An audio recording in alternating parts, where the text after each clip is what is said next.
Hello, Subhajit. Hi, Hey Artem, thank you hi. for having me. My pleasure. So, we're having a conversation about re- resilience of the human spirit, Yeah, enlightenment, spirituality, um, the programmed patterns of our childhood conditioning, and things like that. So, I will, and anything that comes across right after that, yeah. wherever the flow of conversation takes So, us. I will let you lead it with any questions or topics that you might Mhm. bring up. Okay, I think maybe recently I wrote a thread and a newsletter edition on anxiety and stress. So that was one of the areas that I have been researching very recently, that how it leads back to our lives and how it leads back to the quality of our life.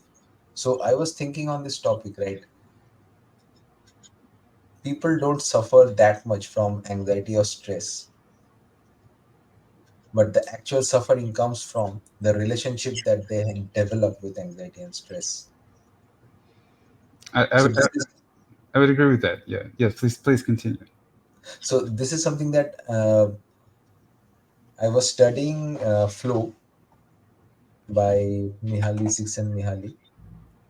So in that book, he mentions one particular line that chaos is the supreme law of the universe, and it's one of the laws that has stood the test of time, and it's not only in thermodynamics, but it's true for in case of our psyche or in case of our mind as well.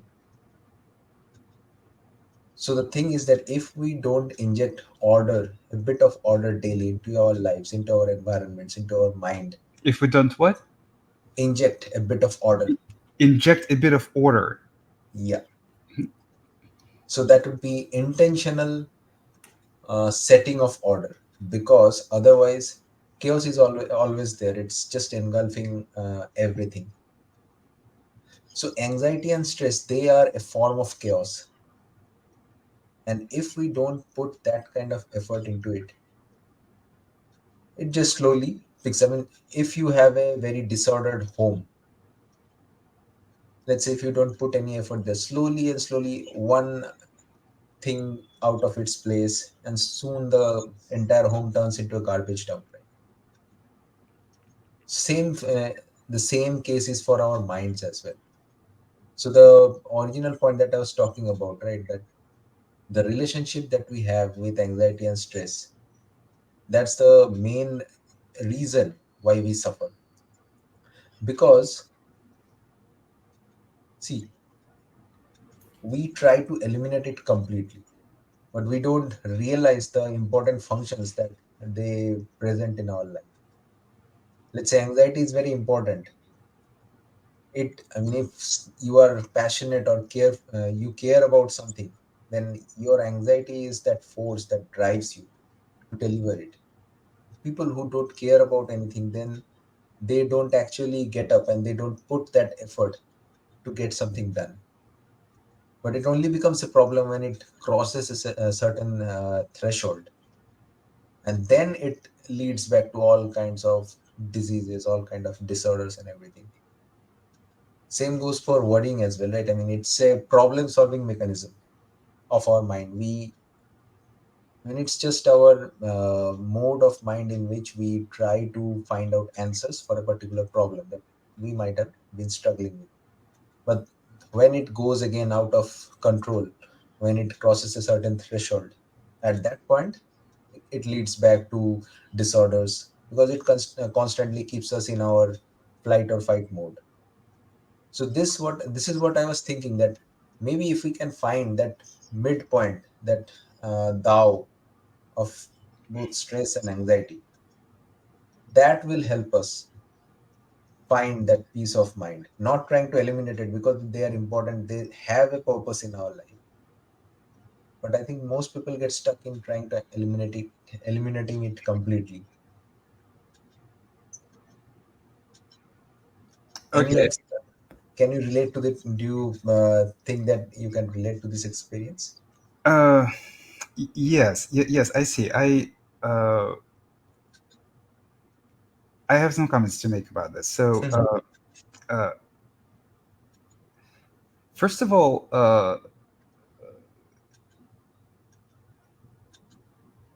I like what you said about order and disorder. So, actually, very recently, just yesterday, I sent a quote. Well, not a quote, but like a little snippet to my community. Ego is disorder in the mind. So the ego, the conditioning or suffering can be actually quite accurately described as disorder in the mind. And you're right that life cannot be perfectly ordered, actually. Life is quite chaotic and life is unpredictable. So you're completely right. It's the disorder in the mind that brings us suffering. It's the resistance to the flow of life, just sometimes very chaotic flow of life. So I would completely agree with that characterization. So bringing order in the mind is can be said to be the highest goal of the practice of mindfulness, actually. So True. now uh, the question of uh, how to do it precisely, and the question of whether there's a middle point uh, is somewhat different question.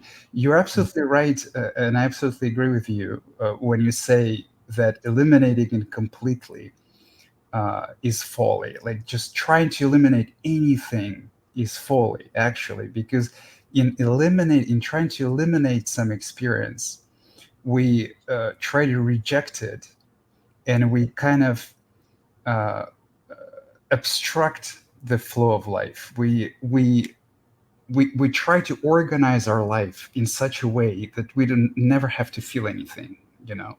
But if you try to live your life in a way that you never feel anxiety and fear, you will just lock yourself in a cage, True. and you will not achieve anything.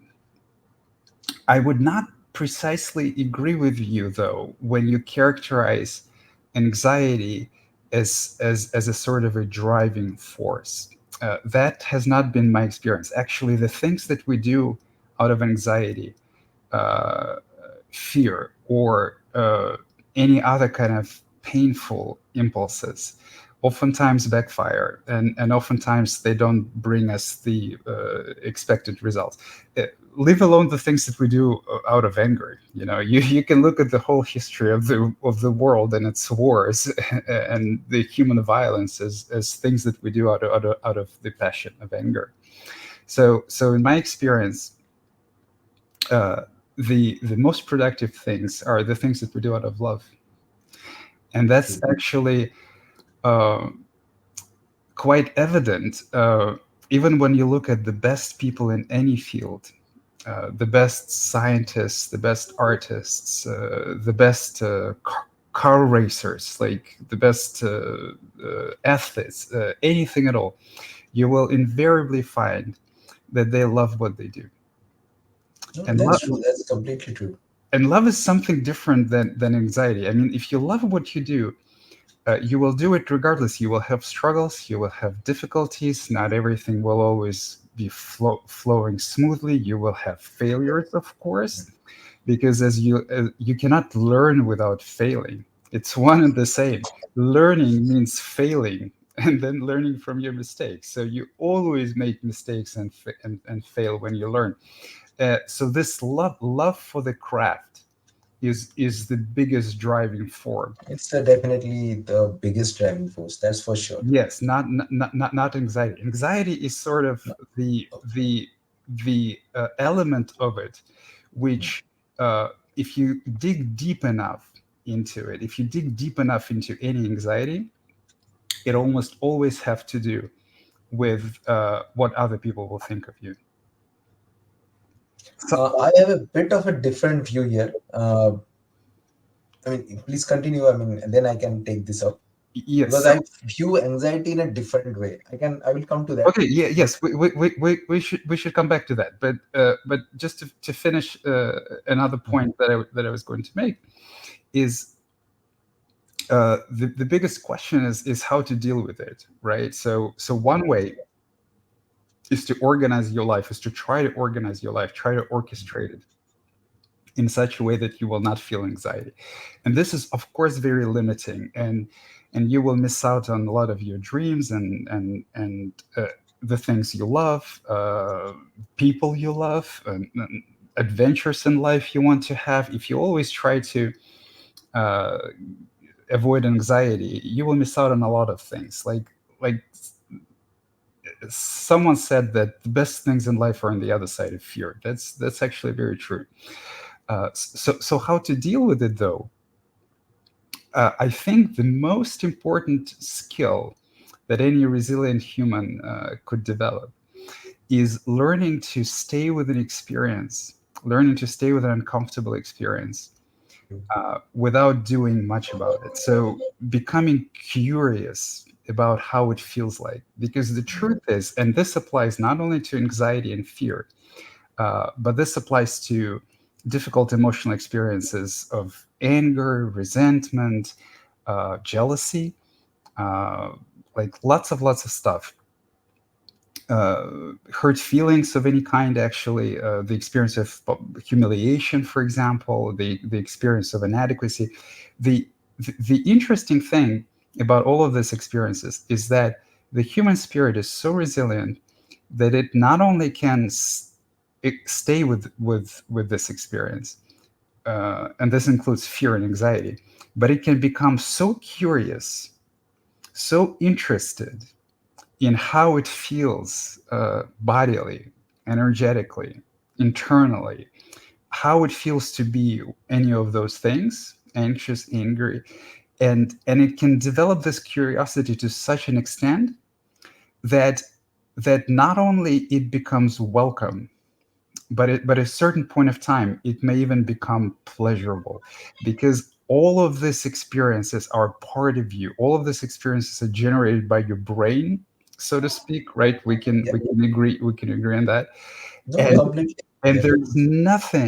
there's absolutely nothing in your experience which is a part of you, which is created by your brain for your Mhm. consumption, so to speak, which is uh,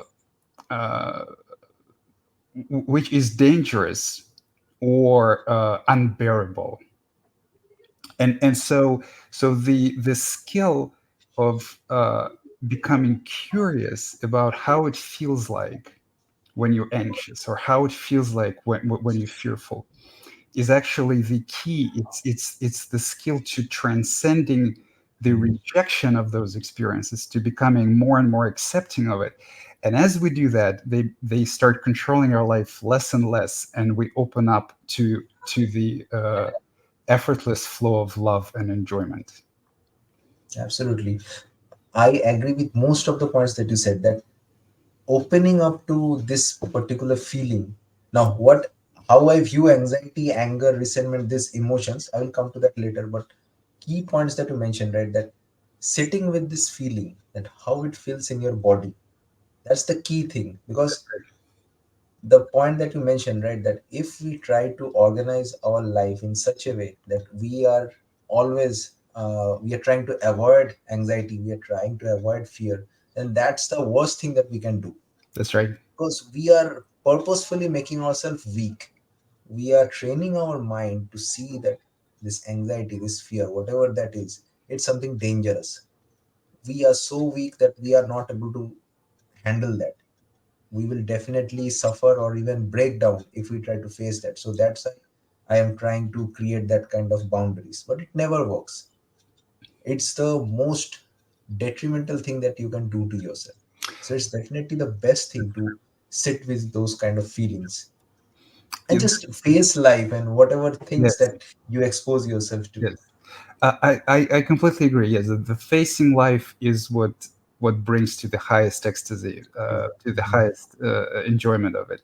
I would be a little bit more charitable, though, than you in describing kind of purposefully making yourself weak, because you see, no human being is born weak. Every human being is born extraordinary resilient. That's why we love children so much. Just look at the children. They are amazing. They can cry or shake in fear one moment, and the moment they passes, they laugh. They're Just bounce back, absolutely right? carefree. They don't care. It doesn't linger. They don't go into prolonged depressions and stuff like that. Every little child is extraordinary, absolutely mind-bogglingly resilient when it comes to their emotional experience. They just flow with it. What happens is that as adults, we lose that. Yeah. We start losing it in childhood. That's why we all, remember the early childhood, the early years of childhood, as happy and carefree, and everyone mourns their childhood. Where did it go? There was such a happy time. We begin to lose it precisely because in our society, and especially in families, the free flowing expression of the children's emotion is quite frequently disallowed. So, like the expression of anger is disallowed, then boys don't cry, all of this stuff. Girls shouldn't express anger. And also, oftentimes the children are made to do things that they don't want to do under the threat of some sort of punishment, or at the very least, withdrawal of love and approval Right. from the parents. So as a result of this treatment, the we suppress a lot of emotions, and the more we suppress them, the more difficult they become to feel, the more overwhelming they become. You see, if you have suppressed a True. lot of anger, then getting in touch with the anger might feel very scary. It might feel that you have a well of rage inside of you. You know, At that point, you don't know how to deal with it, right? You that's feel that's, that you that's lose control. Yeah. yes, you can feel like it can be overwhelming to even like tap into it, to actually allow yourself to really feel through it. And the same thing with fear. So if you've been kind of scared as a child a lot by your caregivers, or by the society, you've been bullied when you were young, and you tap into your fear, you tap into anxiety, and it feels absolutely overwhelming. It feels like you can get lost there, and things like that. So it's not that you sort of purposefully making yourself weak by refusing to do that. It's that the mistreatment of society, the cruelty that you have been subjected to when you were very And little, has that's made completely. yourself. But what I'm saying is that that's the originating cause. But if we choose to stay away from situations like that, we are making ourselves more weak in that sense. And we are purposefully, see, the more we let ourselves move away from this kind of conditions of life, more we move away from our true power, right? The thing that you mentioned, that as a children, we have access to that source. But as we uh, design our life in that way that we stay protected from all kind of elements, then we lose touch with that power, right? And it makes us grow weak. And this is my view, that how I see weakness in spirit. It's true. It's true. Yes. So you could say that we kind of keep by refusing to the internal Mhm. investigation. Right. We sort of keep ourselves in the kind of a weak, diminishing state. The Mhm. diminished. The reason that I sort of want to be careful with that language is that the people that have been subjected to a lot of abuse, right? And they carry a lot of anger and anxiety inside, right? They also oftentimes have very abusive minds, and Oh, yes. so the minds speak to them very, very harshly, and Mhm. and That's true. so and so it is very easy, and also, like, the mind, the ego, is extraordinarily deceptive, and it can take any justification to continue the abuse. And so it's very easy for the mind, when you just start training yourself to stay with your emotions, when you just start training yourself to stay with the anger, to stay with the fear, there will be a lot of resistance. There will be difficulty in feeling these things. That's expected. It cannot happen any other way. So it's very easy for the mind at this moment, when you observe your resistance, when you observe kind of the back and forth, like how unpleasant it is, and how difficult it is sometimes, just to take this and then start abusing yourself as, oh, okay, Sabajit said it's weak. Oh, you're weak now. You're weak. Mhm. You see, and then this abuse continues, because like the same people that were made weak by the abuse, they have been told that they're weak, that they're lacking, that there's something wrong with them, you see. Mhm. And it's the gentleness, it's the exact reversal of this that needs to happen. The self-compassion needs to be extended, because it's very difficult to be mistreated for such a long time, and then trying to reconnect to all of the rejected emotions. And during that, keep hearing, which always happens, keep hearing the mistreatment in the mind, directed towards you. It's a difficult experience, like people start doing this and they start crying. That's why people cry in meditation. It's not an easy thing to do. It's a very noble thing to do, and it's very self-loving thing to do. Is the utmost expression of your love towards yourself, is to allow and explore all of your emotional landscape. But it's not easy sometimes, so it requires a kind of a gentle approach, a compassionate approach. It is through True, true. compassion, through self-love, we become strong. We cannot become strong through more of, you have to become strong, you have to become strong. Agreed. They have I already think heard this more than enough. You see, no, no. This that's is what made. complete. I think this is a very good point that you mentioned. That yeah, I can see that labeling of this kind that can be really harmful. That's right. That's true. That's right. Probably, I'm not sure how to classify that, but diminish self. What the word that you used, right? I think that's more appropriate Limited self. Some people say. because Yeah. I think at that point, I mean, especially in the very early journey of this kind of transformation, it's very difficult to realize that there's nothing wrong with you. Yes. Every person is born Precisely. perfect. Every person has Yes. born with that connectivity to the source, to the power. Yes. Yes. So just Yes. and especially in the earlier days of transformation, it's very hard to believe. At some point, it comes automatically. We know that yeah, there's nothing wrong with us. Yes. But yeah, in the earlier days, it's probably more prudent to be careful with the labels that Yes. we are assigning with. Yes. So yeah, I can maybe I agree to that. That maybe weak is not the term. Hurt, maybe. Hurt. Yeah, Yes. it keeps us hurt if we choose to put that kind of boundaries That's right. around us. Yes. We stay wounded. We Yes. stop ourselves from healing. Maybe Yes. yeah, that's the correct way to view the things. A beautiful quote that I heard recently is, "You cannot heal anything that you reject to feel." True. And coming back to the concepts of anxiety, and the reason why I said that anxiety drives us to do things, I don't view anxiety, fear, or any kind of things as negatives, right? Because these are very natural state of our mind or even our body. So I was recently reading a lot about the most recent research about emotion. So this is from a PhD candidate and Dr. Lisa Feldman Barrett. She has been devoting her entire life in the study of emotions.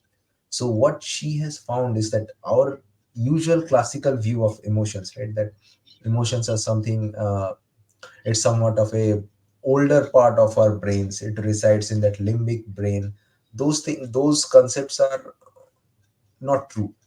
They could not replicate it in their labs. So what she's saying is that emotions are basically concepts. So there are certain changes that happen in our body, right?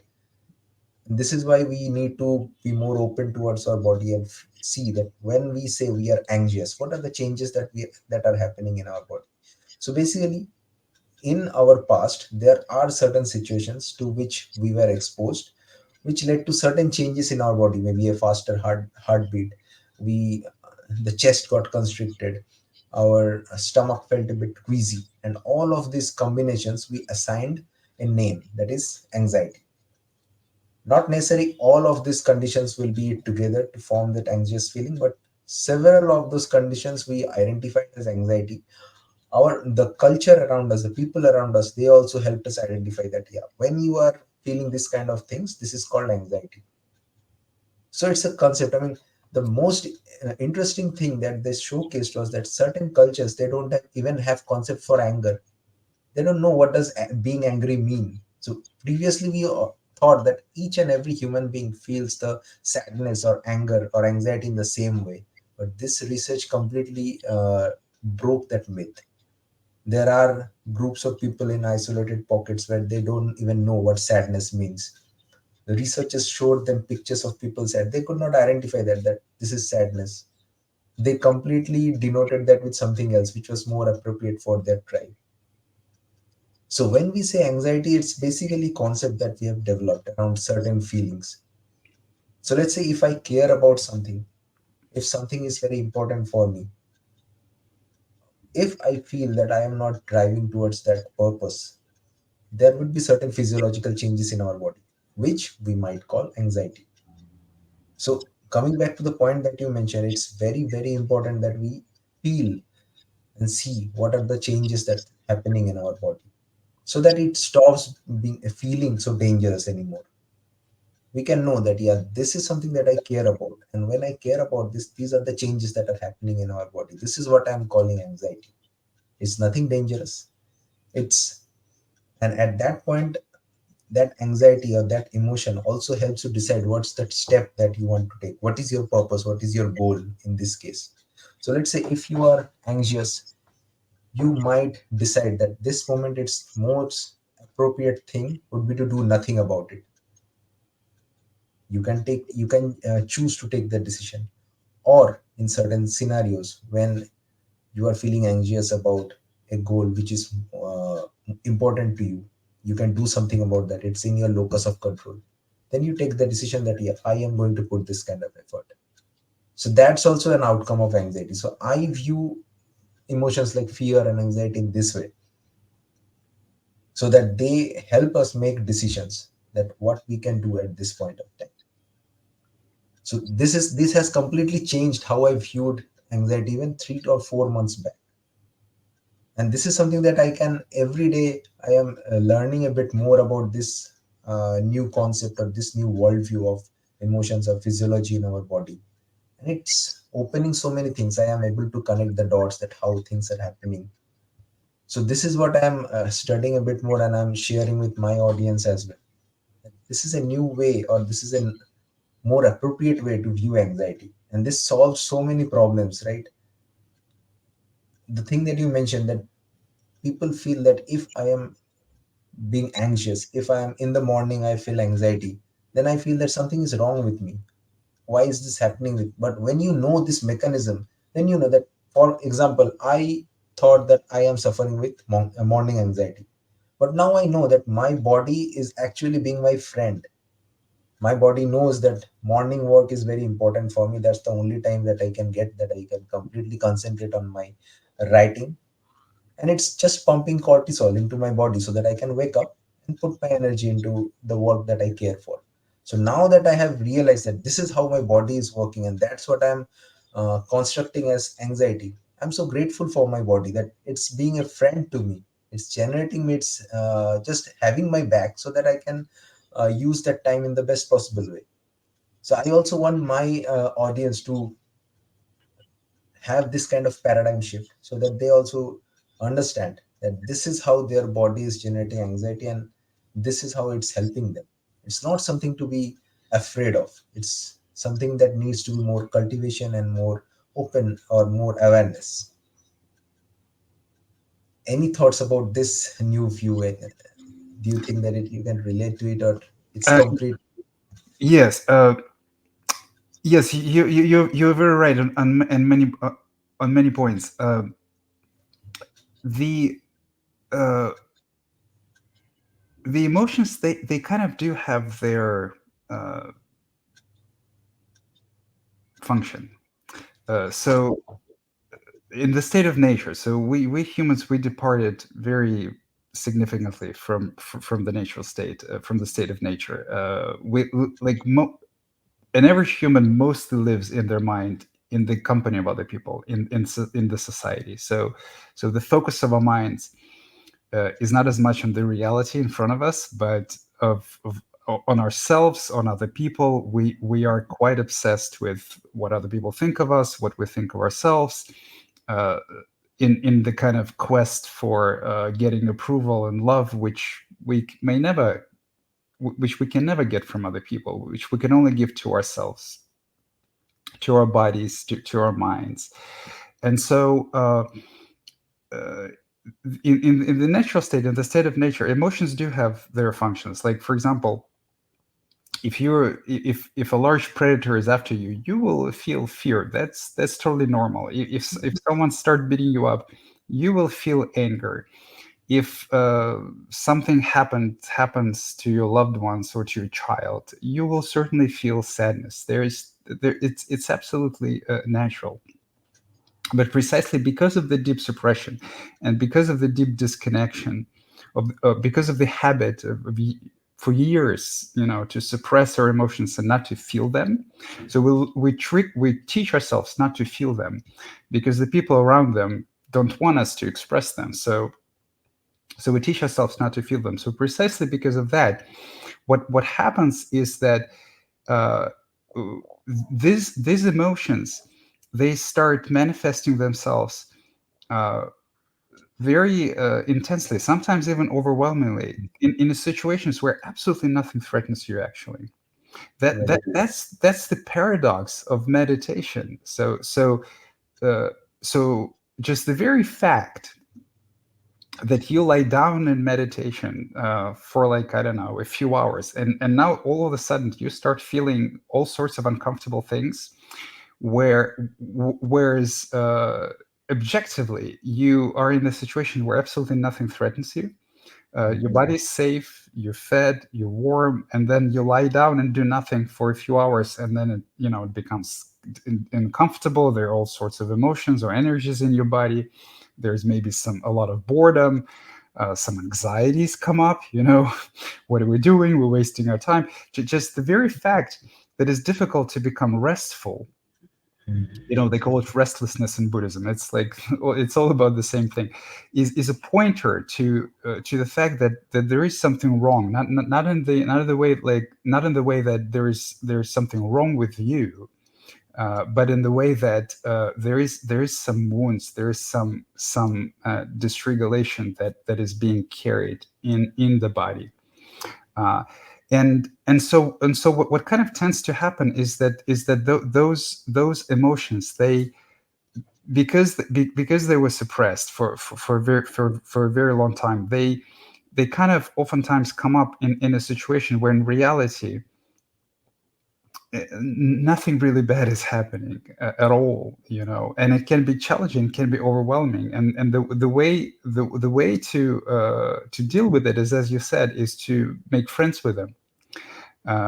They're not always informative, right? So if you are very angry about something, or you're very sad about something, or you're very fearful about something, this might not be true at all. Like, you can be very sad about not getting a job that you want, right? As I was, for example, at some point of my life. Only later, in a few months, you will get the job that is like 100 times better, right? So just knowing this in retrospect, what would that would mean that you absolutely had no reason to be sad about the job. That it was a blessing that you didn't get this job, because if you did get this job, you would have never gotten this job that is much better.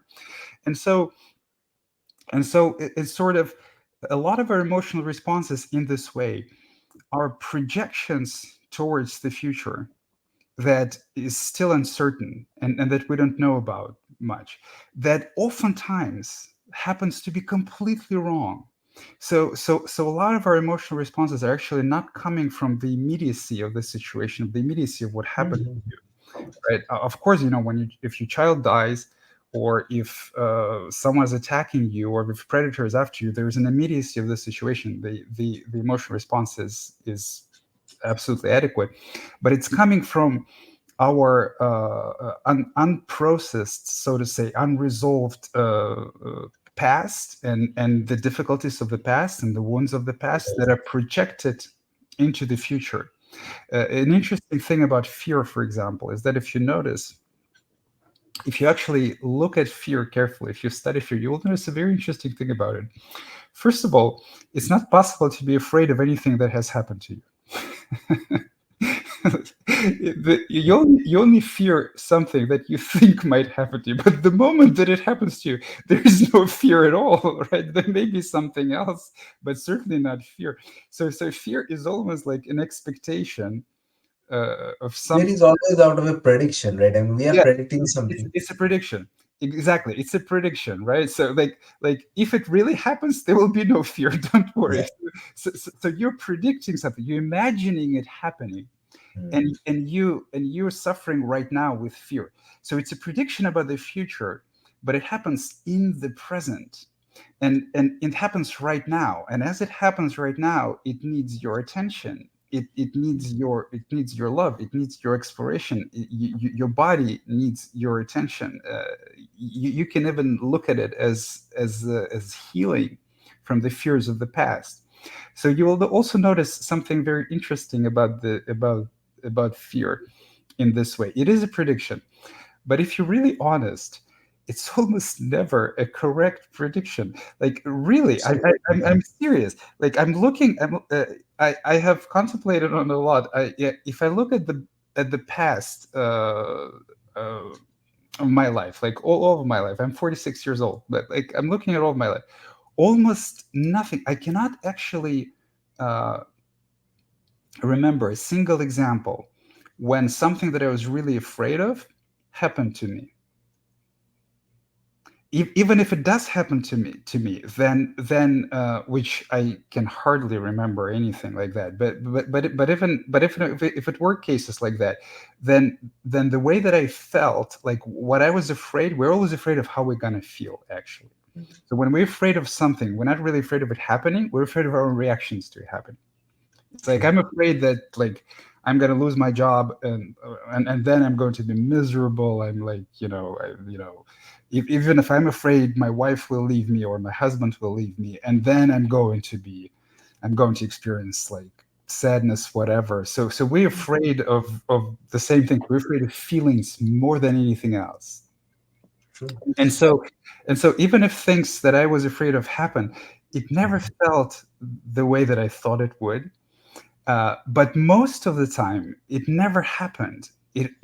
And all the bad things, Mm. all the really bad things that happened to me during the course of my life, I didn't expect them at all. I was like, those weren't the things I was afraid of. I was like, so fear is very interesting in this way. Fear is deceitful, and the reason it is deceitful is because it's not actually the fear of the future. It's actually not possible to fear the future because it hasn't arrived yet. Most of the fear that we're feeling is the suppressed fear from the past. So it comes, and actually it applies even to anger and grief.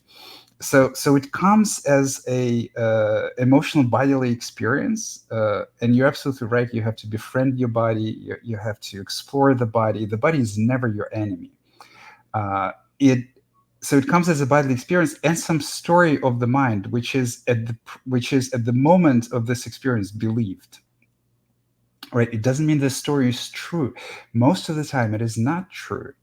And if you actually engage with the story on the logical level, you will oftentimes see that it's not true. That's what some therapeutic practices are based on, like Yeah. CBT, cognitive behavioral therapy. Absolutely. So this is what I was about to tell, that CBT, what you are describing, is actually a part of CBT, right? The thoughts that you mentioned, right? That fear is most often, I mean, most of the time it's not correct. So Yes, that's basically our prediction. When it's a yes, cognitive distortion in our mind. yes. So That's right. CBT, a core part of CBT is uncovering those kind of distortions from your mind, right? Yes. What you described, that point, that's catastrophization and future predicting. So we are That, predicting our future. Now here there's a very crucial thing that everyone needs to understand, is that a separation, a degree of separation from yourself and your thoughts. You are not your thoughts. This is something everyone has to understand very deeply, that we are not our thoughts. Our mind is just a tool that has been provided to us. It's a very powerful tool, but that's not us. Our wisdom is way much older and ancient. We are the Our essence is the person who stays in the back, and we can observe the thoughts popping up. So this degree of separation is very important. At that point, we start to realize that there's nothing wrong with us. Whatever is wrong is how the mind has been wired because of the trauma that we have suffered, the mistreatment that we have yes. received. Because of that, our thoughts has been jumbled. There has been a few distortions that have entered into our patterns of thoughts. One of them is future predicting, as you said, that we tend to predict the most worst case scenario for our future. And here the role of ego also comes into play. Ego tricks us into believing that since that's our thought, since we have predicted it, that's going to be true. And then it tortures us in that way, right? That That's right. this is the kind of thing that's going to happen to me and I have to do something about it. So this all enhances the suffering so much more, only because of that one lack of one degree of separation between yourself and your thoughts. Yes, and the degree to which we separated is also proportional to the degree to which our thinking is distorted, which is also proportional to the degree of wounds and mistreatments that we still carry. I agree. And the way to come back to yourself, which sometimes can be actually very unpleasant, but it's needed. The way to come back to yourself is with actually the only thing that you can control, which you can really control in your mental landscape, in your internal landscape, but it has the absolute force, the absolute healing force, and that is your attention, the power of your attention. So you when you notice that you're lost in a fearful scenario of the future, some anxiety, so take your attention away from the thought Mm, into the actual experience in self, into the bodily experience of fear, let's say. It may exacerbate the experience, and it will, actually, it will, because it's about reconnecting, right? So if you take your attention away from the thoughts into the anger, you will feel the anger in your body more intensely for a while, but only for a while, because that's the process of accepting, so but invariably at some time you will see that it's not as bad as you thought, that you can completely hear it, that it's fine, and it will mm, go away because no emotion lasts forever. So it's the same, actually. It is the same practice. It's a very important mindfulness practice, and it's very core, in its very essence. It's the same practice as concentration practice, because what, when we only begin to meditate and we learn to concentrate on a breath, we do the same thing, right? So we catch ourselves, we catch ourselves being lost in the train of thought, and we say, well, okay, right now we're just breathing. That's what we're learning. We're just learning to feel the breath, and we take gently. It's important not to. There is no failing at this. The mind might start telling you that you're failing at meditation and stuff like that. It's okay. The minds can be very harsh and very abusive. It's not true. So you take gently the attention back to the breath. So it's the same thing. You can do absolutely the same thing with emotion. Like, for example, you're very angry, and they're like, oh, this guy cut me off in traffic or whatever, whatever. And then you notice that, oh, okay, where's my anger? And then you take the attention directly into the body. And then you will probably, just like with the breath, the mind will steal it again, and then you notice it again, and you're like, okay, there's a story, fine, maybe true, it may not be true, most likely it's not true, but that's not what we're doing right now. What we're doing right now is reconnecting to the feeling of anger in the body, and so you take the attention again into the body. And the interesting thing about this process, the mind-boggling, the paradoxical thing about this process, is that the less you are resistant to the feeling of anger, fear, and other things, the more comfortable you are in feeling them without reacting to them, without like jumping around and doing something silly, the less the stories of the mind are believed. And the deeper you go into this process of self exploration, the more you start seeing yourself that that those stories are not true, that most of them are not true, that it's just that they're deceitful, that you don't know the future, you don't know what we're going through the mind of this other person. Well, okay, maybe he got Yeah, you in charge, that's a very important but part as well, right? You don't know what's going through the mind of the other person, because yes, that's also a cognitive distortion, mind reading. That I have powers of reading the other person's mind. yes, Very, very accurate. Yeah. that's right. That's right. I mean, maybe you think he's a jerk, or maybe like, like his wife is giving birth, and Mhm. he's like, and he's in such a hurry that if you knew, you would stop for himself yourself. So we like the mind pretends to know, because what the mind does very efficiently is the mind explains why you feel those things. Yes, yeah, it has to make up a story, right? I mean, Yeah. that's the main purpose of mind, to make sense of whatever is going around you. but So but it it doesn't makes actually make sense. It makes nonsense oftentimes. it So makes whatever I mean, whatever the whatever easiest amount of works. Yes, sense, yes, whatever works. So yes. the least, it puts the least amount of effort and takes the Least amount of whatever minimal kind of yes. data that it can give That's from the right. That's surroundings right. and come up with a story. That's right. And that's almost always incorrect. Yes, and the more you are on this healing journey, the more you're on this journey to reconnecting to your body, to reconnecting to your emotions, the more you actually like the false, nonsensical stories of the mind start to Mhm. collapse, and you Yeah. really begin to see how much it was about your past, how much it was about unprocessed wounds, how much it was about your own self restrictions as conditioned response to how you were treated before. And so those stories change, and they become more accurate and more accurate, and the more you're accepting of all of your energetic, emotional inner experience, and it's very physical, it's very kind of physical work. It's it's real, it's not just intellectual thing. The more you start seeing reality clear, yourself clear, your real motivations clear, other people clear, it's a beautiful journey back to reality. Absolutely. So it's more about what's in the present and Yeah, not what's in past or future, right? that's right. And when we focus on that kind of attention, we are actually brought back into reality. That's right. We also brought back. It's also a way to bring back, to bring yourself back to the present moment. Because think about it: if your attention, right, if your focus of your attention is in the mind, then it's only in one or two places. It's either in the past, if you're, like someone slighted you and you like experience anger and you replaying this episode again and again and again, then it's in the past. Or And if you're unconsciously in the wounds as well, the wounds that we received in our childhood, that's always there.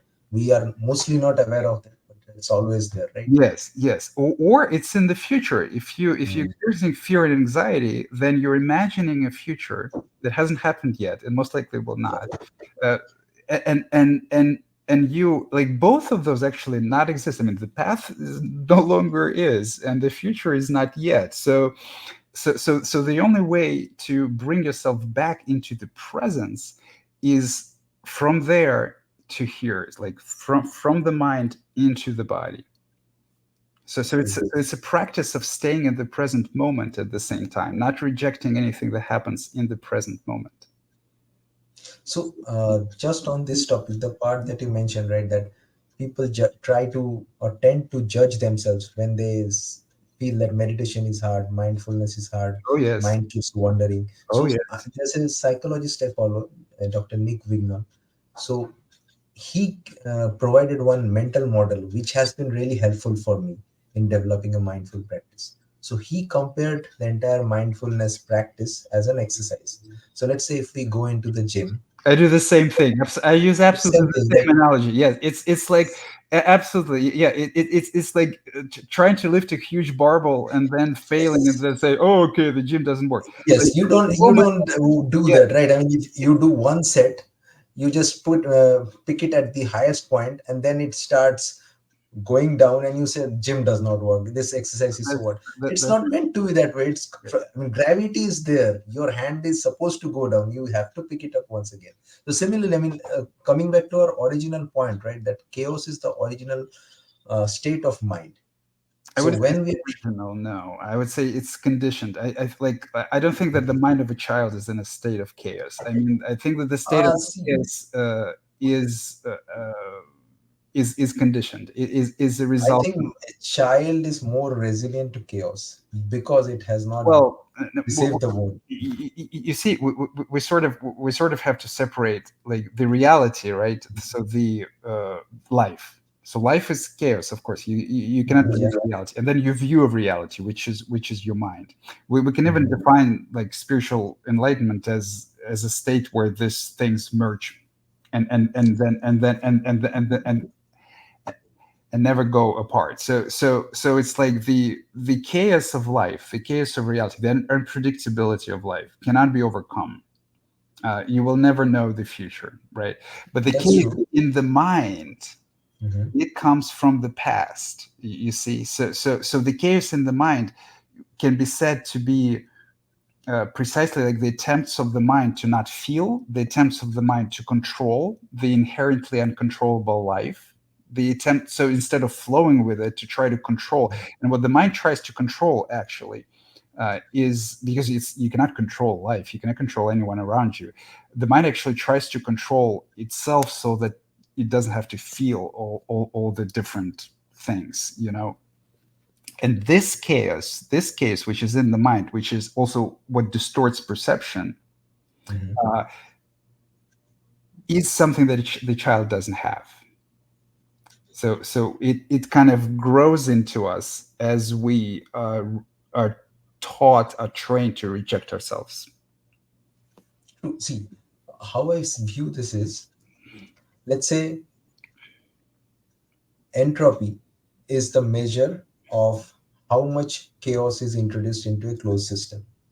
So closed systems are, the entire universe is a closed system. It started, I mean, if we are religious, it started with at some point, as per the various religious books, or if from a scientific point of view, it started with the Big Bang, and now this entropy is increasing. This is a scientific fact, right? I mean, at some point, billions of years in the future, the universe will come to a point of state where all the molecules will be at the same level of energy and it's absolute zero, right? So now how I view this is, our mind is also a closed system. And I know you don't agree with this, but I'm just not bear sure with me. that I don't agree. So far I'm agreeing with everything that you say. Okay, so let's say the chaos is continuously being drifted into our mind, as if it's the natural state of all the universe. So there are order, there are pockets of order everywhere, planet, stars, everything. So out of those chaos, because of imposing of order by a divine entity or any, no one knows the answer, but most people think that it's a divine entity that imposed that kind of order and created those pockets of order like planets, which makes sense, which has a purpose. So in our mind, we try to impose that order, and a child is very efficient at it. And then that order is translated into curiosity. A child is the most curious person you will find, right? Are we try to reach to that level of curiosity about the things around us, but we can't even compete with a child. I mean, they're built for curiosity. They're sponges of things around them. So this is how they are very quick to impose order in that natural state of chaos. So while I was comparing about that meditation, is that like gravity exists. So when we are trying to pick up a weight, the hand comes down, then we have to again pick that weight up. So in our mind also, there is a state of chaos which forces us to, let's say, focus in the future or focus in the past. But we have to fight against that force and bring our attention back. So that's the exercise, or like working out of meditation. Now the pocket, every state of our mind where we are working towards a purpose. That's how we are imposing order into our consciousness. And this is how, I mean, this is not something that I'm fully clear about. This is something that I'm still learning. But this is my view right now, as of now, that definitely this kind of chaos is the default state. Again, I know that you won't agree at this point, Yeah, but I this would is how tend to we are intentioning, agree. we are putting the intention, so that we can create that kind of pockets of consciousness or order into our mind among this chaos. And meditation is definitely one of those ways that you can build this kind of a pocket of consciousness or order into the mind. Uh, y- yeah, I agree with regards to meditation. So the best analogy that I can give is that if we compare meditation with the gym, Mhm. then actually, like, the moment that you notice that you're lost in the mind and you move your attention elsewhere, be it your breath if it's concentration meditation, or if it's like the explorative meditation, or as we talked about, being mindful in daily life, if you take attention from the story into the physical manifestation of an emotion itself, like be it fear, anger, and stuff. So whenever you notice, because you see, the first thing that needs to happen is you need to notice. You need to Right. notice that you lost in the mind. And that gives you the window, the opportunity to move your attention elsewhere. That practice in itself is lifting a barbell, basically. So every time you do it, it's equivalent of lifting a barbell. The mind oftentimes has the opposite tendency. The mind has like you notice that you've been thinking for 5 minutes instead of like breathing or feeling emotions. Mhm. You're like, oh my god, I lost again. I was thinking for 5 minutes. Oh, what a failure. No, that's a Mhm. win. Because in order even for that to happen, you had to notice. And every time you Yes. notice, you practice it noticing more and more and more. So every time you kind of fail at meditation, every time you notice that you get lost in the mind, that's the progress. It's like we talked about learning previously, because learning can only happen through mistakes. If you don't make any mistakes, you're not learning at all. So there's a tendency in the mind to punish for mistakes, but that's the learning process. So every time that you actually notice that you were lost in the mind, congratulate yourself on it. That's progress. That's lifting a barbell. So you can't bring your attention back if you had not noticed, right? So that, Exactly, exactly. So, so so that's the start of another rep. yes, so the very fact that you have noticed, which can be used by the mind as a justification to Mhm. punish you for your failure, the mind is deluded. The mind is oftentimes abusive. But the very fact that you have noticed is a huge win. It's progress. It's wonderful. It's an opportunity. Yes, it's an opportunity to now explore something else, whether it's your breath if you're doing concentration, or some emotion experience if the story that is going in your mind is very emotional.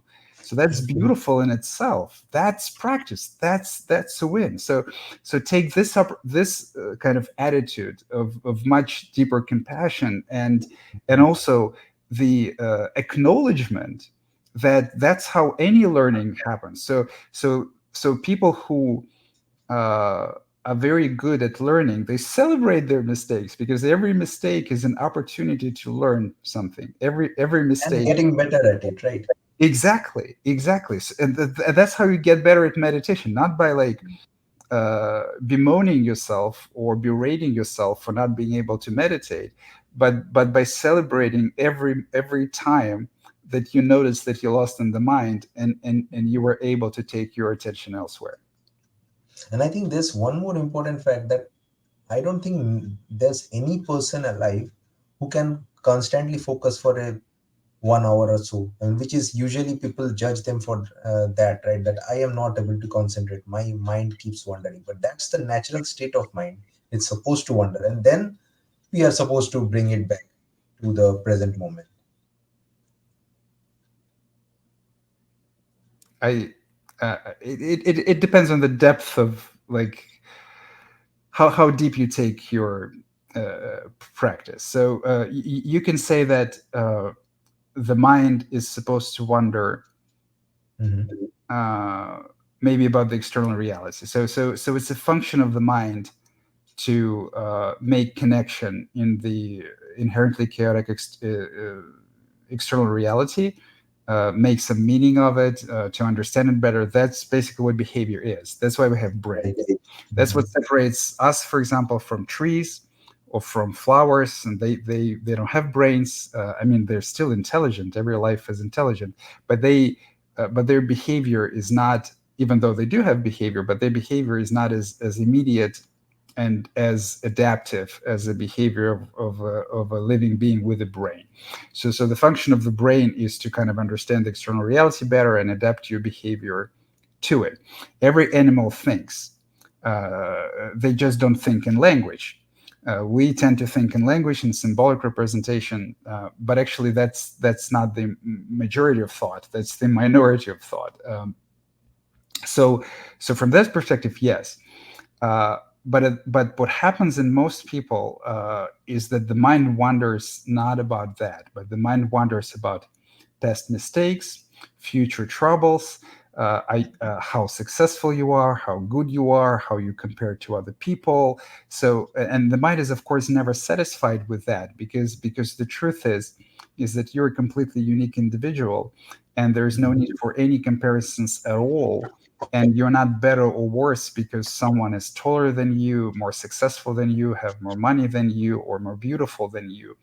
And to you, you to yourself is the most important thing. And as every living being, you're infinitely in love with yourself, regardless of whether there are other people that are that are better than you. And your capacity to forgive yourself for your past mistakes and to love yourself the way you are at every present moment is also absolute. And now, this sort of wondering, which actually constitutes 95% of all wondering, uh, is connected to what we discussed previously, to the suffering. And then you will notice that when you do this sort of wondering, then there's always some sort of emotional experience. There's always some sort of rejection. There's some rejected emotional experience, be it anger, bitterness, yearning, grief,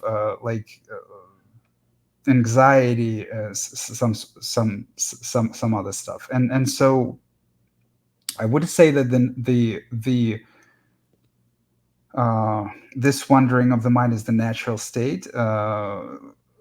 The wondering about the external reality and the curiosity about the reality is natural, of course. The That's an important distinction, because yes, I believe probably I'm still not at that point that I can distinguish between this two, but I think this is a very important distinction that you made. So, see, I think this part that you mentioned, the second part, the 90 or 95% of the wandering, this is what Eckhart Tolle calls pain body, right? yes, That's the pain body. that's right. That's exactly right. That usually shrinks. I mean, as we go into Yes, this path of healing, that yes, shrinks. yes. So, what you are saying is that once this, so this pain body, can it shrink to a, can it vanish completely, or it comes to a very nominal percentage? How It, does that work? in my experience, it can vanish pretty much completely. I mean, I don't remember the last Hmm. time when I was angry at something or like self-loathing or things like that. If it ever comes, it comes just such a fleeting experience that lasts for I like see. a second or so. But and then the mind settles very deeply into silence and enjoyment. But the curiosity about the internal world never goes away.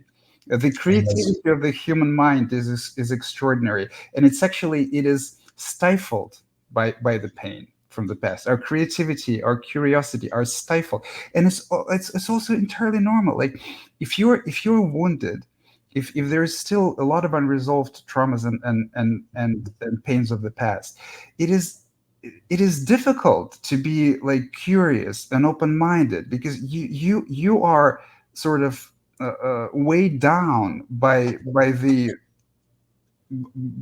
grief and the anger for the offenses and everything, and it requires your attention. So Mhm. the only problem is that we give the attention the wrong way. Like we give a lot of attention to the thought, and we give very, very little attention to the actual emotional experience, to the actual physical experience in the body, right? So once we start redirecting our attention, then we both see, well, first we see how much it is to feel, and then our internal world filled with deception and lies about ourselves, like maybe how we're wretched or bad, or maybe the opposite, how we are so much better than everybody, and we're very arrogant and things like that. This internal world begins to collapse, and the thing that I would like to mention, it is possible, but it just takes much more work than most people are willing to go through, because there's just a lot. There's usually a lot. There's like a lot of anger, a lot of fear, a lot of grief. Like I cried for every day for a few years, basically, about all about the state of the world, the state of the human mind, all the mistreatment and abuse that I have gone through, all the mistreatment and abuse that other people are going through. So it was a very, very emotionally intense and difficult journey that took many years. It is rare. That's why enlightenment is rare, but it is possible. What's much more important, though, is not whether like this kind of state of deep equanimity, of silence of the mind, and oneness with everything is possible or not. We know it is, because we all like respect some sages and stuff like that. That's not the most important thing.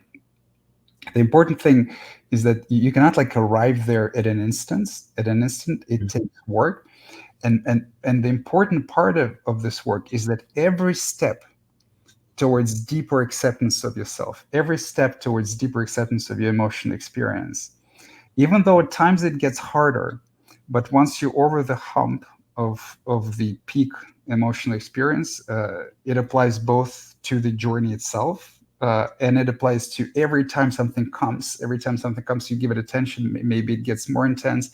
Then there's a peak intensity, and it relaxes you. So every time you go through those waves of accepting of emotional experience, there you feel lighter. There's more clarity in the mind. Because it's all about releasing what has been suppressed for years. So when you move onto this journey, it doesn't matter at all, whether you will be like completely equanimous or not be completely equanimous. That doesn't matter. The mind always like wants to reach some goal, some attain something. But what matters is, uh, every step towards deeper reconnection to yourself is a step towards more well-being, is a step towards a better life. You see, and everything that we're still in denial of, everything that we still reject, controls us in some way or another, and limits us in some way or another. So the direction of the journey is what's most important. It's just like with meditation. If you set out to meditate thinking that the only successful meditation is like a meditation where your mind is completely clear and you blissed out, this is never going to happen. You see, so it's just like with the gym, right? So instead of like focusing on some uh, highly coveted state in the future, which also gives the mind another justification to be discontent with you. The mind, Basically, the outcome itself does not matter, but but the journey, that the that's outcome. right. That's right. Yes, yes. Just moving into the right direction Mhm. That is, matters. is what matters. Yes. I think for me, I got a hint or sense of the next stage, that where I want to go to, because that gives me a very important distinction, that thoughts, wandering of thought is a natural phenomenon of mind, but not in the direction that it's always taking most of us. Like, it's wandering of mind towards the how the world works, towards that curious, that is natural, but Yes. towards the pain body, that's not natural, because the pain body is I mean, it will reduce if we open ourselves to it, and over a course of time it will keep on reducing, and as you said, with a very idealistic scenario, that will be reduced to zero. But reaching that out, I mean, targeting that outcome is probably not the wisest way. Just Yes. opening ourselves to this particular process, that is the most important. Yes, yes, exactly. Because regardless where you are on the spiritual journey, regardless where you are in life, opening yourself up to your emotion experience will have some good consequences for your life. Like, for example, if you're a person that has a problem with Mhm. anger, and that has angry outbursts that damages your relationship, if you develop ability to stay with the anger without doing much about it, you will develop an ability to wait it out, to make clear decisions.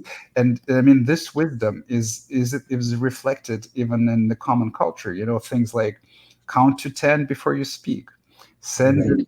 write an angry email, but don't send it until a few days Mhm. afterwards. This is common wisdom, which points to the same direction. So whenever we let our difficult, sometimes overwhelming, yes, but whenever we let our difficult emotion dictate our actions in life, uh, we usually do silly things, and we Yes. don't make our lives or the lives of people around us better. We oftentimes make it worse, and it not only applies to anger, but it applies to fear too. I mean, people do some very silly things out of fear. They pass on opportunities. They uh, they don't leave abusive relationships out of fear Mhm. of loneliness, or they choose the wrong partner out of fear of loneliness, or they pass on maybe most beautiful relationships out of fear of love, out of fear of falling in love deeply, and possibly experiencing a heartbreak. So out of fear of heartbreak, we're afraid to love. You see, so there are many, many things that we deny ourselves because we're afraid to feel. Absolutely true. So true. And I think the thing that you mentioned, right, that again, creating a distance between ourselves and our thoughts is important.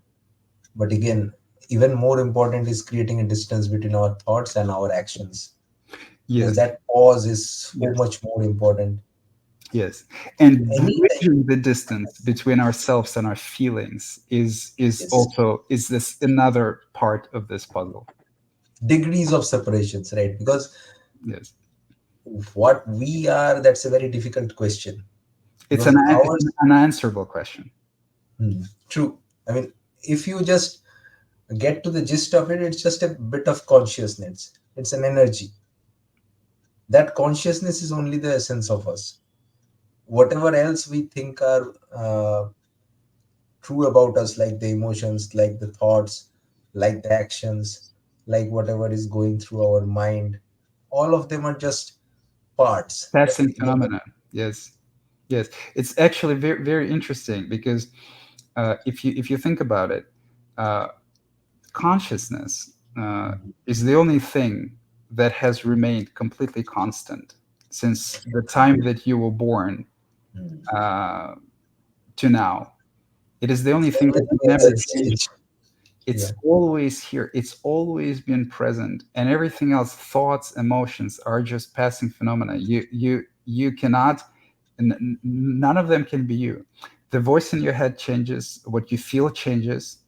But the container, the witness, or the container where it all happens, along with all the senses and I stuff. think witness is something that I can relate to very much, because it's actual and witness.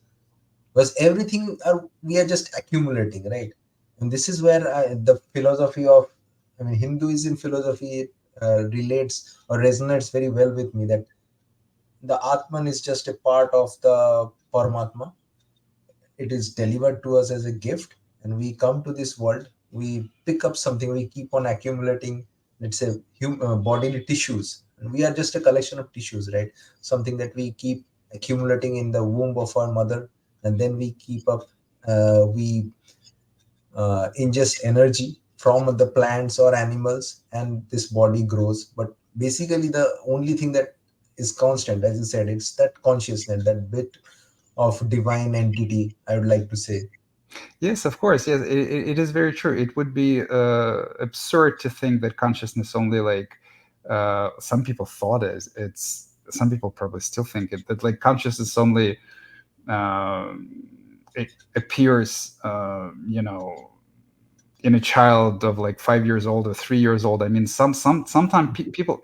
I'm not kidding, but like some views and attitudes that people espoused over the course of history are strictly barbaric. Like, for example, it was thought at one time that babies aren't unconscious enough to experience pain, and Yeah, so, I remember that. barbaric So they procedures. used to push injections or do some even surgeries without anesthesia on Yeah, babies. And they would do circumcision, for example, without anesthesia, oh which, my which God. would be a tremendously traumatic procedure. So the it's stupid, by the way, completely stupid. Yeah, yeah. And so the reality is that consciousness appears in the womb.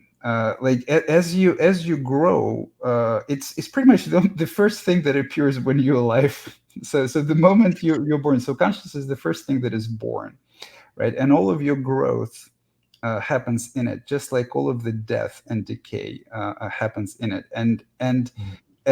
And from that perspective, it is a much realer identity than everything else.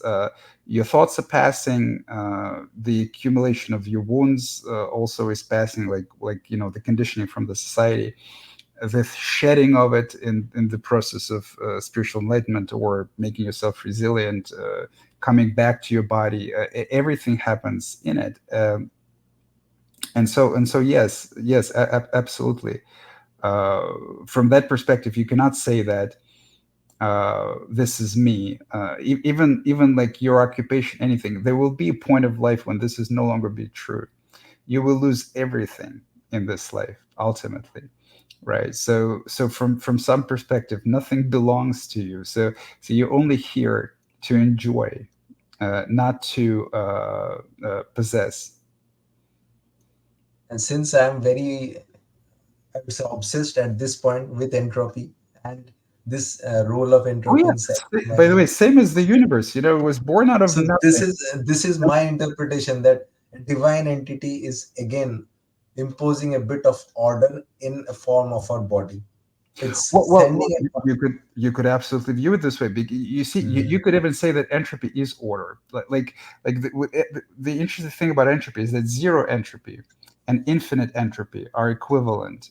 There is no information there. It's like if Right. you have a complete nothingness, or like if you have a complete order.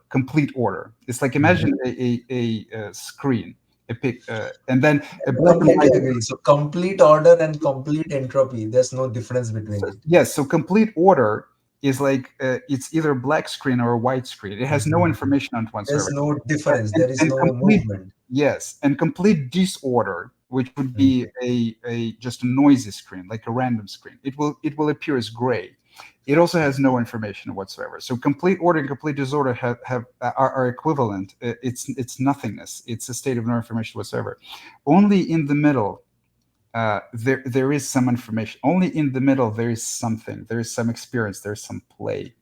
The lila, as they say, the God's play, and it applies to the universe, right? So it came from a big bang. Then now we're in Mhm. the middle. There's a lot of things going on, and whether it collapses again, most likely there will be like a big stretch, right? So you can say like infinite entropy, but it will still end up in the place of complete order, which is nothingness. And the same thing that can be applied to your life. So you came from absolute nothingness, complete order, and now then there's some uh, life, some experience, and then you go back in death in also complete order. Mhm. That's why life cannot be completely ordered. Completely ordered life is death. It's Yeah. not life. So life, the element of chaos, the element of unpredictability is the key element of life. That's what life is.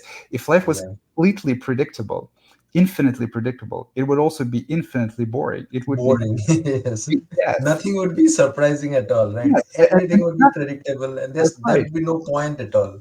That's exactly right. And if nothing is surprising at all, then Mhm. nothing happens at all. So you're dead. You're completely dead. So life is this miracle. Is this miracle of surprise? Is this miracle of wonder? Is the miracle of unpredictability? And the disorder in the mind is of a different nature. The disorder of the mind is of suffering, on our unresolved suffering, that exactly prevents us from appreciating the simple facts. So the things that I say are absolutely obvious and evident to me, and they're probably not to a lot of people. And it wasn't to me as early as like 10 years ago or 15 years ago. I was also deeply suffering and dreaming, and so the only thing that separates us from acknowledgement of such obvious things is our suffering and rejection of our emotions, of our bodies, are constantly getting lost in the stories of the mind. And as you start going through this process of self acceptance and self love, even this sort of philosophical things, you can describe them, become more and more obvious. True. I think for me also, even 3, 4 years back. So this is something that I have realized, that feeling of hubris, right? And at the, let's say, 4 years back, when I barely knew anything, from a point of reference of But you today, thought, I yeah, remember the hubris was so much. I yes, thought I yes, was the the shit. arrogance, yes, yes, But yes, yes, the arrogance was yes, off the chart. But yes. now I am realizing that what was that I arrogant about? And today I can't feel, I don't, I cannot find anything that I Always, can be arrogant about, because every day I learn something that negates what I learned yesterday. that's right, that's right. So That's there's that's nothing the to be nature. arrogant about. Yeah. Yes, that's the nature of the journey of self-discovery. Because arrogance is rigidity in the mind. Arrogance is certainty. Mhm. That's what real. Arrogance is certainty, absolutely. Yes, So I know something. This is I am yes, very sure about, yes, and that's not yes. never the truth. Exactly. Yes, the true humility is not like, the ego actually pictures humility and arrogance all wrong. Like the ego think arrogance is uh, showing your accomplishment, Mhm. like in your face, and humility is hiding them and pretending that you're like a humble guy, even though knowing deep inside that you're also accomplished, and you're even you know even better than everyone else, because you're Yeah. hiding them, because, oh, how humble. Tell a humble person that they're not humble, and they're going to be offended. That's not humility at all. Yes. The true humility is simply openness, and simply a mind which is got rid of its rigidity. And rigidity in the mind also happens because we were told what to do and how to feel and how to express ourselves, so we kind of unknowingly adopted this, and we think that that's the way to live. And so when this dissolves, the mind becomes more flexible, and a flexible mind is the mind that changes its opinion like that, without any resistance, without, like, if there's Without new any evidence. resistance. If there's new evidence, okay, I thought of this, okay, I was wrong. There's no pain in it, there's no humiliation in it, there's no punishment yourself for your mistakes in it, right? So arrogance is a rigid, is certain mind. Like, I know for sure, right? And then a Actually, fluid mind. certainty feels comfortable, right? I mean, if you're Of certain course. about something, it Yeah, feels very comfortable that, okay, yeah, I know the answers. I know what's to be yes, expected there. There's a piece, I yes, mean, there's a solid bit of ground that I have. And that's right. if, Yes, and this is why it feels so painful, right, to yeah, let go of that thought, right. because then you are losing a bit of solid ground. You Yes, know that that was some area that where you could have put your foot without any fear of uh, getting bogged, but now it's no longer there, so you try to protect it. I mean, I don't resent anyone who tries to protect it, because I know now that how but it it's works. difficult. Yes, yes. It's like, But the it's really spiritual painful, journey is right? a fall. Yes, it's a fall into uncertainty. Yes, it Yeah. is painful. And also notice something else. When you know, there's Mhm. also this, okay, I know better than everyone else. So there's some vanity to it. Vanity is also there, yeah. Yes, yes. Because ego is just a differentiating part, right? Ego tries to be different than others, Better. then it's Yes, better than others, yes. and Because then if it suffers. See, when again it's not able to connect to others, I mean, it chose to be better than others, then it's not able to connect to others, then it suffers. I that's mean, right. it's a dilemma. That's precisely right. And like the illusion of the ego is that it tries to do that because it wants to earn love. You see, that's how we kind of I connected back to conditioning, because you see, in this culture, and this is a very sick culture, unfortunately, but in this culture, uh, there's almost no unconditional love. Love is conditioned. I will love you if you perform. I will love you if you do this, this, and this. Now you did something to my displeasure. I will remove my love from you.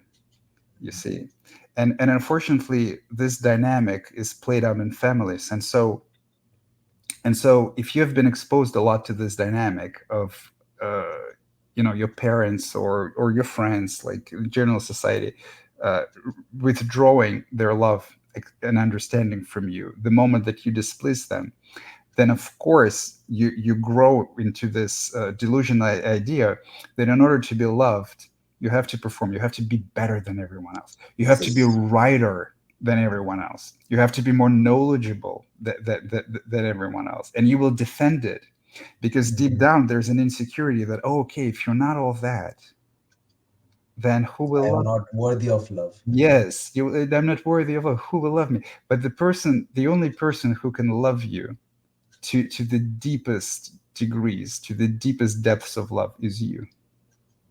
True. So true. I mean, this is completely on the point. And that's the what I mean, ego is afraid of losing that part, right? Yes, Ego knows that if I am no longer better, then I'm no longer worthy of love. yes, yes. Because that is, It's I mean, I not true. completely agree. I mean, this is the conditioning that we are always told, right? That Yes, yes, since you are better than this person, then that's the reason I'm loving you. yes, yes. But It's a very approval implied isn't love. condition. Yes, so we confused. Approval isn't love. Praise Yeah. isn't love. Social Mhm. status isn't love. Love is acceptance. Love is being comfortable in your own skin. Yeah. The reason is that, I mean, the caregivers, the parents, they are also not aware of their dynamic, and they are also hurt people. They Oh, of also don't know course. what Yeah, love yeah, is. that's very good that you mentioned it. Yeah, because it's not their fault at all. I mean, they were similarly conditioned. It's Mm, it's it's basically, so we pass this mm, sickness, so to say, or woundedness, because sickness is a sort of a judgmental word, but we pass this wounded, we pass this hurt from generation to generation yeah. by raising our children to perform instead of to love Mm, themselves, because we don't love themselves, and from some perspective that's the only reincarnation that is real. So it's not like you reincarnate into another body, but these ideas, the cultural programming, the pain reincarnate body. from generation to generation, Yeah. like the ideas of self-sacrifice or heroism, or like success, of how you need to be better than everyone else. But of course it will always generate a sort of a perverted society, Mm, because not everyone cannot be better than everyone else. right.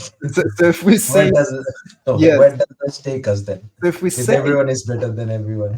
exactly, it's absurdity. I mean, ego is full of absurd ideas. So if we say that the key to happiness is success, that at the same time, at this very saying, we deny happiness to most people. We say only a select few can be happy. You see, it's a very cruel view of the world. I don't think even a select few, only, and with that definition, only one person can be happy, who Well, is the yeah, most worth, yeah, who yeah, is the most wealthy of all. yes. Others are denied. Yes, so we tend to like view the world in this hierarchical structures, Mm, and we think about climbing them, because we think that once we climb this structure, then we'll be happy there, and then invariably disappointment happens. We will be happy for a while, but still, then we come back to the level of happiness and then that we had before, and the research on happiness confirms that. Uh, it's because the degree to which you're happy is precisely the degree to which you're connected to your feelings, connected to your body.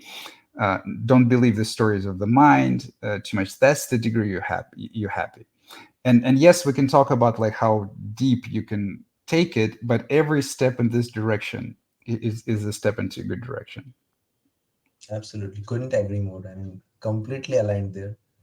Because the main thing is to identify this kind of lies that ego tells you. Yes. And ego is the main enemy in yes, this journey, right?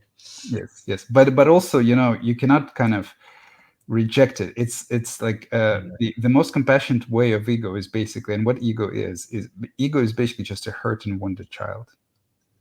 It's your inner Right. child. It lies, yes, to protect yourself from experiencing, to protect you from experiencing its pain. It's very scared to be Ego actually. is the protector, right? I mean, it's the purpose of ego is to protect you. But I It's mean, the misguided in so many ways. ego, the ego is mostly protects itself. It's like you Mhm. don't really need ego to protect your body. Yes. And it's a very distorted view. So So the ego, ego, I mean, see, at one point, most of the people are they identify with the ego, right?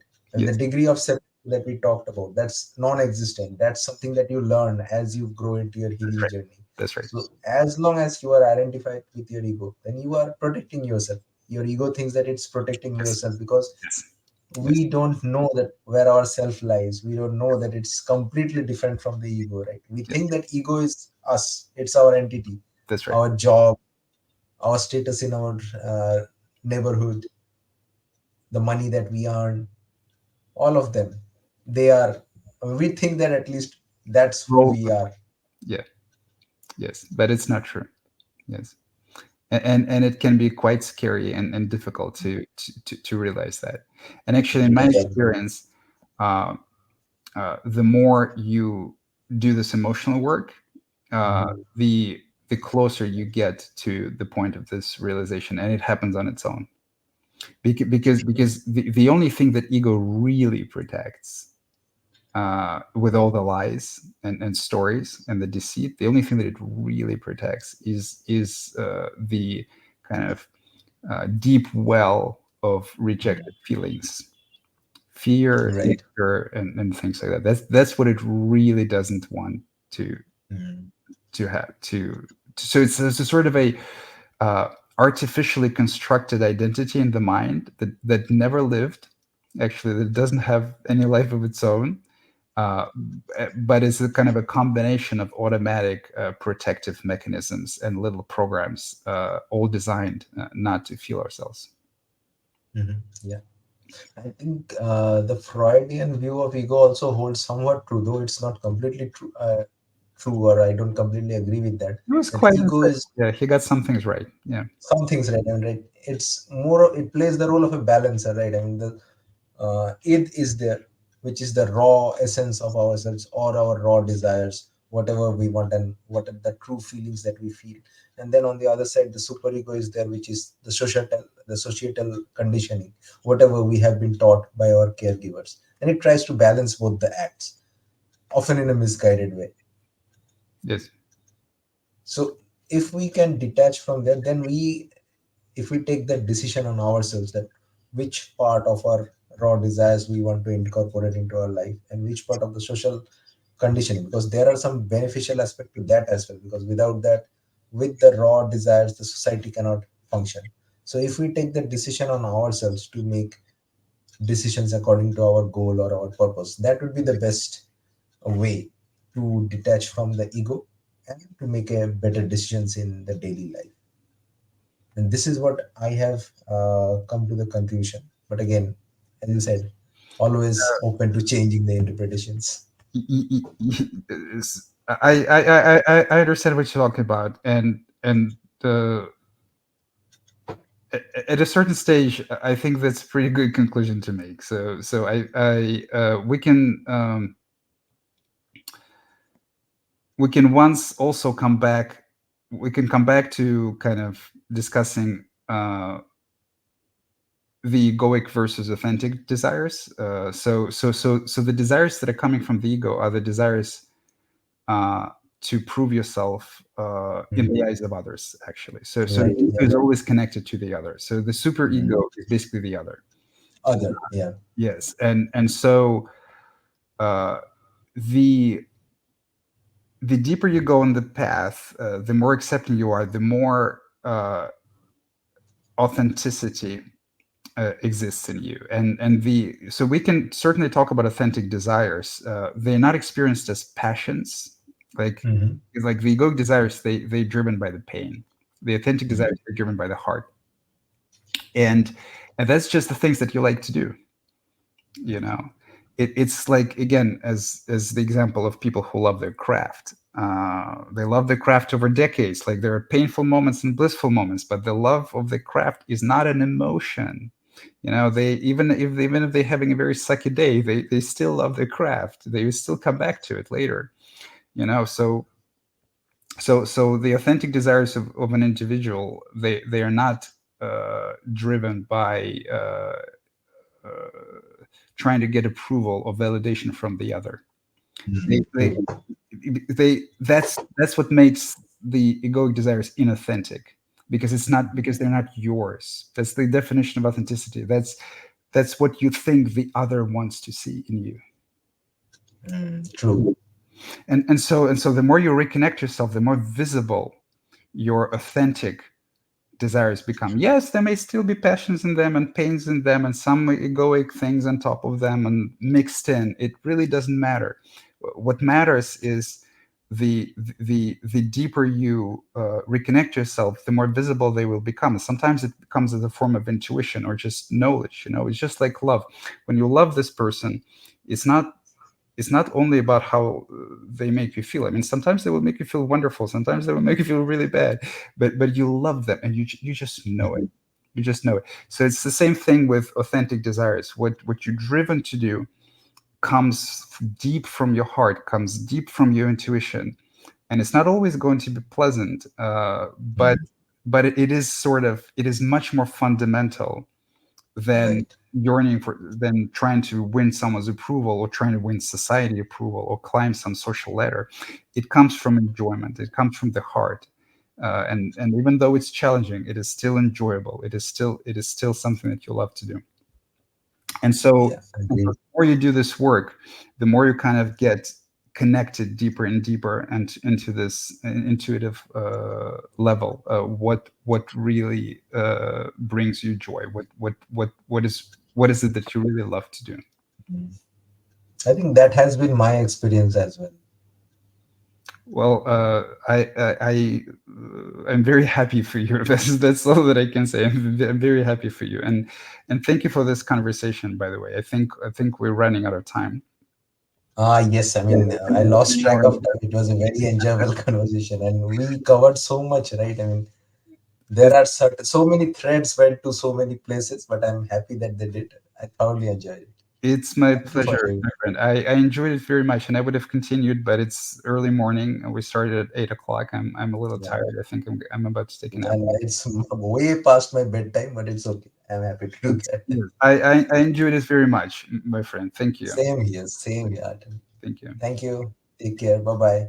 Thank you, my friend. Thank you. Bye bye. Bye.